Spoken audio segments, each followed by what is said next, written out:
Hi, everybody. Welcome to this week's work. I will just share briefly what I noticed in the past week, which has been some excellent discussion work. I think those of you who are making the applications to the principles behind what we're trying to do as opposed to the modalities, because technology gets old very fast, focus on the principles of what we're trying to do and apply it to site. That's the way to go. So what I'd like to say here, without showing you the screen or anything like that, by the way, I hope you like my new backdrop here.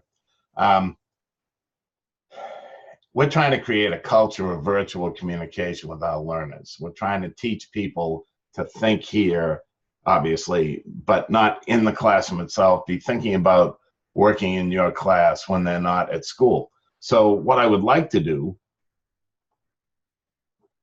is simply ask you to continue the thought process about what it is technology can bring to your class that wouldn't be there without it. So last time we talked about the smart boards, and that's great. That's the hardware that we need to use at our site.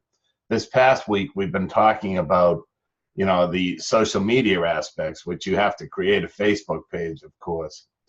And I know that Facebook is obsolete with the learners that you're teaching, but it's still important to talk about when we talk about parental communication. For instance, I would have a Facebook page that said Mr. Mitchell's Classroom, and I would have stuff on there that related to my class that may not be available to parents on your usual school website. Maybe they don't want to check the school website.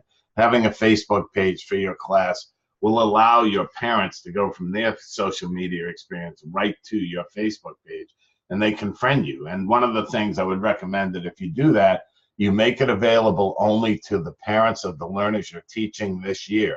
And you make that policy clearly stated on the Facebook page, because if you do this year after year after year, you don't want to have 5,000 parents on it. And I have friends who do that. They say, this page is only open for people who are actual students in my classroom this year, and it's for parents, and you can do that. So anyway, that's something I wanted to offer you and wrap up for last week's discussion. Please continue to get the discussions done each week. Obviously, if you have any questions at all, simply ask me by email. I'll gladly respond as quickly as possible. And I have really enjoyed the work. I really appreciate the applications you're making in terms of the questions that are being asked. They're very thorough. Very, very much appreciated from me. Okay, have a great week, and thank you very much.